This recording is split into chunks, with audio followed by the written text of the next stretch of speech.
یہاں اپنے ناظرین کو اہم خبر سے آگاہ کرتے چلیں کہ ہلاک خارجی شہریار کی والدہ کی طرف سے عوام کے لیے خصوصی پیغام۔ کہتی ہیں کہ فتنۃ الخوارج کی دہشت گردی سے خیبر پختونخوا میں متاثرین کی ایک بڑی تعداد انتہا پسندی کو مسترد کر رہی ہے۔ خارجی شہریار کی والدہ کہتی ہیں کہ میرا بیٹا شہریار مدرسے میں پڑھتا تھا، اسے فتنۃ الخوارج ہم سے دور لے گئے، وہ حکومت کے خلاف لڑ رہا تھا، میں اسے 2-3 بار ڈھونڈنے گئی لیکن خارجیوں نے میرے بیٹے کو مجھے واپس نہیں کیا۔ فتنۃ الخوارج کے ظالموں نے میرے بیٹے کو مجھ سے لے جا کر حکومت کے خلاف کر دیا، میرا بیٹا ظالم خوارج کے ہاتھوں مارا گیا، وہ میرے باقی بیٹوں کو بھی رابطہ کر کے ہراساں کر رہے ہیں۔ اس حوالے سے مزید بات کریں گے ڈپٹی کنٹرولر نیوز عامر شیخ سے۔ جی عامر شیخ صاحب بتائیے گا ان کے والدہ کے حوالے سے۔ جی بالکل، یہ ایک نیا ہم اس کو دیکھ سکتے ہیں کہ موڑا ہے، دہشت گردی کا بھی سلسلہ پاکستان میں جاری ہے، مختلف بین الاقوامی سازشیں بھی ہو رہی ہیں اور ہمارے پڑوسی ملکوں سے خاص طور سے جس طرح سے انٹرفیئرنس ہو رہی ہے اور دہشت گردوں کی اور فاجیوں کی جس طرح سے حمایت ہو رہی ہے، اس کی بات ابھی ایک نیا موڑا ہے جس میں پاکستان کے عوام، خاص طور پر خواتین، والدین جو بچوں کی مائیں ہیں، وہ اب ان خارجیوں کے خلاف کھڑی اور انہوں نے اپنا آواز بلند کرنا شروع کر دی ہے۔ ابھی تک ہم یہ دیکھ رہے ہیں کہ اس میں اس وقت جو ہے وہ یہ جو شہزاد جو بھی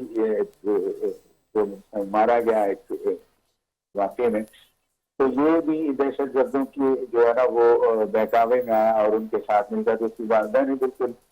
واضح پیغام دیا کہ اگرچہ وہ تعلیم حاصل کرنے، دینی تعلیم حاصل کرنے کے لیے گئے لیکن اس کو وہاں سے بچوں کو جو ذہن سازی کی گئی اور انہیں جو ہے نا وہ اپنے ساتھ لیا گیا اور حکومت کے خلاف اس کو لڑنے پر مجبور کیا گیا۔ اور یہ بھی یہ جو والدہ ہے خارجی شہریار کی، وہ یہ بھی دعویٰ کرتی ہے کہ میں گئی اپنے بیٹے کو لینے کے لیے تو مجھے وہ لینے کے لیے ملنے بھی نہیں دیا گیا، نہ لیا گیا، بیٹا واپس کیا گیا۔ اب یہ جو دفاعی ماہرین ہیں ہمارے، یہ بھی ان کا یہ کہنا ہے کہ جو کم عمر ہمارے نوجوان جو لڑکے ہیں جو دینی مدرسوں میں بعض اپنے حالات کی وجہ سے وہاں عام تعلیم حاصل نہیں کر پاتے اور وہ دینی مدرسوں میں تعلیم حاصل کرتے ہیں، تو یہ ان کو نوجوانوں کو جو ہے وہ دہشت گردی کی آگ میں جو ہے وہ ایک ایندھن کے طور پر استعمال کر رہے ہیں دہشت گرد۔ اور جس طرح سے یہ جو بیان اب آیا ہے، یہ کبھی یہ دفاعی ماہرین کا بھی یہ کہنا ہے کہ کوئی معمولی نوعیت کا واقعہ نہیں ہے، یہ بہت بڑا واقعہ ہے جس میں دہشت گردوں کے جو والدین ہیں ان کی جانب سے اظہار لاتعلقی، فتنۃ الخوارج کی جو دہشت گرد ہیں ان کے والدین جو ہے نا اظہار لاتعلقی کریں اپنی اولادوں سے، اور یہ بالکل واضح ثبوت ہے کہ پاکستانی قوم، پاکستان کے عوام وہ دہشت گردی سے نفرت کرتے ہیں اور وہ متنفر۔ اب یہ مذہب کے نام پر یہ جو جس طرح سے فتنۃ الخوارج کے دہشت گرد ان کو جو ہے نا وہ عوام کا اصطلاح دشمن سمجھا جائے تو یہی ایک ہمیں بہتر لفظ نظر آتا ہے۔ اسی لیے یہ دفاعی ماہرین بھی یہ چاہ رہے ہیں اور اس طرح سے اس کی والدہ نے بھی عام لوگوں سے اپیل کی ہے کہ وہ اپنے بچوں پہ نظر رکھیں، ان کی ایکٹیویٹیز پہ نظر رکھیں کہ وہ کن کے ساتھ مل رہے ہیں، کن کے ساتھ اٹھ رہے ہیں، بیٹھ رہے ہیں، تاکہ ان کی جو فتنۃ الخوارج ہے جو ذہن سازی کریں، جو بچوں کو متنفر کریں، جو بچوں کو دہشت گرد اور مائل کریں، ان کے خلاف جو ہے نا ایک بھرپور طریقے سے آواز اٹھائی جائے اور وہ بچوں کو جو ہے وہ اس پروپیگنڈے سے بچا دیں۔ جی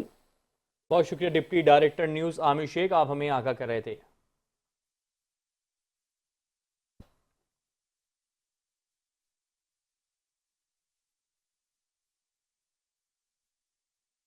ما زوی و هغه مدرسه ویله کله چې د مدرسې نه فارغ سوی رالی کور ته دې ظالمانو له ما نه بوتلی حکومت خلاف یې جنګولی حکومت خلاف یې جنګولی زه 2-3 ځله پسې لاړم ما ته یې نه راکولی هغه دې ظالمانو له لاسه مړ سوی اوس له دې نه بعد مې دا نورو زمانو سره رابطې کوي په موبایل خبرې ورسره کوي اوس موږ خپل تانګ یو اوس موږ دې له لاسه کلی پرېږدو درونو اوس د دا نور میندو طرح اوس نور میندو ته دا وایي چې په خپلو بچو